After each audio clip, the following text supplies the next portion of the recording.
నమ్మకం. ఎందుకంటే గతంలో కూడా ఈ ప్రాంతం నుంచి ఇందిరాగాంధీ గారు పోటీ చేసిన తర్వాత, ఈ ప్రాంతం నుంచి ప్రధానమంత్రి అయిన తర్వాత ఇక్కడ ఎన్నో కంపెనీలు ఈ పార్లమెంట్ పరిధిలో ఎన్నో ఇండస్ట్రీలు తీసుకొచ్చిన తల్లి ఇందిరాగాంధీ గారు. ఈ ప్రాంతంలో కూడా ఎస్సీలకు, ఎస్టీలకు, బీసీలకు, మైనార్టీలకు అందరికి కూడా అసైన్మెంట్ ల్యాండ్స్, లావానా పాట భూములు ఇచ్చింది కూడా ఇందిరాగాంధీ గారే అని తెలియజేస్తున్నా. ఒకసారి కనుక్కోండి, మీ పెద్ద మనుషులను ఇంట్లో అడగండి, ఇంటికాడ అడగండి. గతంలో భూములు ఇచ్చిన పార్టీ ఏదంటే కాంగ్రెస్ పార్టీ అంటారు. గతంలో ఇండ్లు ఇచ్చిన పార్టీ ఏదంటే కాంగ్రెస్ పార్టీ అంటారు. ఇందిరమ్మ ఇండ్లు కూడా మీరు రాష్ట్రంలో ఏ గ్రామానికి పొండి ఇందిరమ్మ ఇల్లు ఇచ్చిన పార్టీ కాంగ్రెస్ పార్టీ. అదేవిధంగా ఇప్పుడు రెండు పార్టీలు, బీజేపీ పార్టీ, బీఆర్ఎస్ పార్టీ, గత 10 ఏళ్ల నుంచి వాళ్ళ అధికారంలో ఉండి ఈ 4 నెలల్లో మేము అధికారం వచ్చినాక మేము ఏవైతే గ్యారెంటీలు చెప్పినామో ఆ గ్యారెంటీలు అన్ని కూడా నెరవేర్చిన పార్టీ కాంగ్రెస్ పార్టీ. ఈరోజు మహిళలు ఉచితంగా బస్సు ప్రయాణం చేస్తుంటే చేసుకోండి. మీరు కాంగ్రెస్ పార్టీ ఆ రోజు ఎట్లయితే మాట ఇచ్చిందో మాట ప్రకారం ఉచిత బస్సు ప్రయాణం చేస్తున్నాం. అదేవిధంగా ప్రతి ఒక్క కార్యకర్తలు, ప్రజలు ఆలోచన చేయండి. 200 యూనిట్ల కరెంటు బిల్లు కూడా ఉచితంగా ఇస్తున్న పార్టీ కాంగ్రెస్ పార్టీ అనేది తెలుసుకోండి. అదేవిధంగా ఈరోజు ఆరోగ్యశ్రీ బీమా కింద 5 లక్షలు ఉంటే 10 లక్షలకు పెంచింది కూడా కాంగ్రెస్ పార్టీ.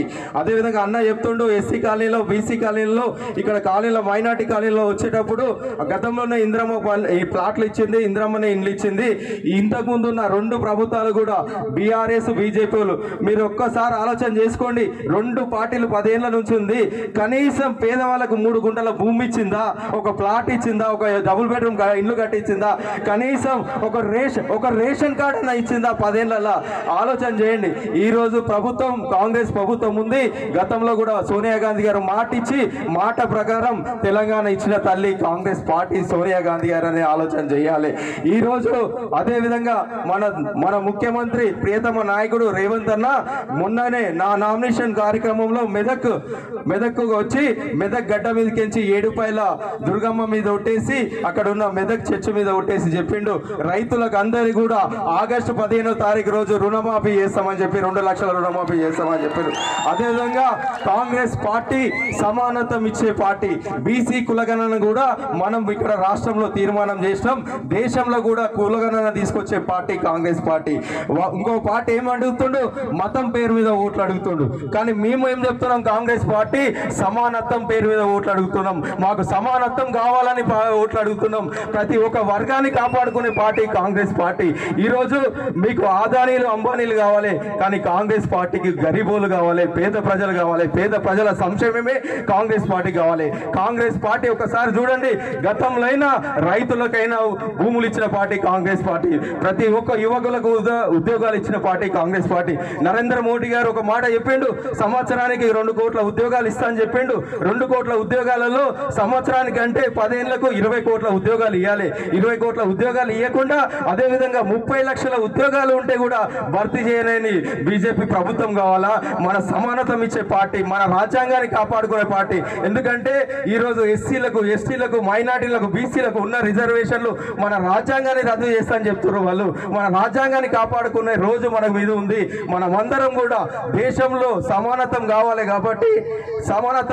కాబట్టి కాంగ్రెస్ పార్టీకి ఓటు వేయాలని చెప్పి తెలియజేస్తున్నా. ఎందుకంటే వాళ్ళు ఆగ్లే బార్ 400 అంటే మళ్ళా తీర్చి ఇచ్చినామనుకో డీజిల్ పెట్రోల్ రేటు కూడా 400 చేస్తారు. వాళ్ళు 400 చేసే బాధ్యత తీసుకుంటారు.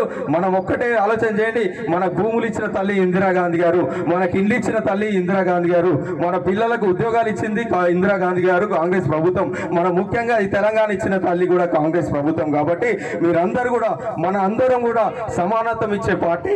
రామ్ కావాలి, రహీం కావాలి, రాబర్ట్ కావాలి, మాకు సమానత్వం కావాలి. కాబట్టి మేమందరం కూడా గౌరవంగా చెప్పుకోవాలి, మేము భారతీయులము, మేము ఇండియన్, మేమందరం కూడా సమానత్వంగా ఉండే పార్టీ కాంగ్రెస్ పార్టీ అని చెప్పి మీరందరూ కూడా చేతి గుర్తుకు ఓటేసి నన్ను దీవించాలి. మెదక్ పార్లమెంటు నుంచి సోనియా గాంధీ గారికి ఇక్కడ నుంచి గెలిపించి ఢిల్లీకి పంపించి మీ పేదల కష్టం, ఎందుకంటే బడుగు బలైన వర్గాలకి వచ్చిన బిడ్డను, బడుగు బలైన వర్గాల రిజర్వేషన్ల గురించి అయినా పార్లమెంట్ లో మాట్లాడాలంటే మీ మధ్యలోకి వచ్చిన బిడ్డను దీవించాలని మనస్ఫూర్తిగా కోరుకుంటున్నా. చేతి గుర్తుకే. Thank you. ఖేల్ ఖతం, దుకాన్ బంద్ అయిపోయింది. ఆ రోజు మైనంపల్లి హనుమంతరావు గారు చెప్పడం జరిగింది, ఈ బీఆర్ఎస్ పార్టీని బొంద పెడతాం, వాళ్ళకి రాజకీయ భవిష్యత్ లేకుండా చేస్తాము అని చెప్పడం జరిగింది. చెప్పిన విధంగానే ఇవాళ సిద్దిపేటలో ఓట్లు వస్తలేవు, సిరిసిల్లలో ఓట్లు వస్తలేవు, గజ్వేల్లో ఓట్లు వస్తలేవు. కాబట్టి అలా దుకాణాలన్నీ బంద్ అయిపోయినాయి. ఏడికి పోయినా చెయ్యి చెయ్యి చెయ్యి అని ప్రజలు అంటా ఉన్నారు. ఏడికి పోయినా ఇంద్రమ్మ రాజ్యం మాకు కావాలని చెప్పి ప్రజలు అంటా ఉన్నారు. కాబట్టి ఏ గుర్తు కోటేస్తారు? అందరు చేతులు లేపాలా? చెయ్యి గుర్తుకే, చెయ్యి గుర్తుకే, జై కాంగ్రెస్. ఇప్పుడు మన ఎంపీ అభ్యర్థి గారు 2 నిమిషాలు మాట్లాడుతారు. నమస్తే అండి. ఇది వ్యాపారం గురించి కాదు, ఓటు గురించి. ఎన్నికల్లో ఓటు వేయడం మన హక్కు మాత్రమే కాదు, కర్తవ్యం. ఎంతో మంది మహా నేతలు శ్రమించి ప్రాణత్యాగం చేసి ఈ అవకాశాన్ని మనకిప్పించారు. అందరూ ఓటు వేద్దాం. ఎందుకంటే ఓటు హక్కు ఊరికే రాదు. నా ఓటు ఎవరికో తెలుసా? అది సీక్రెట్ అండి.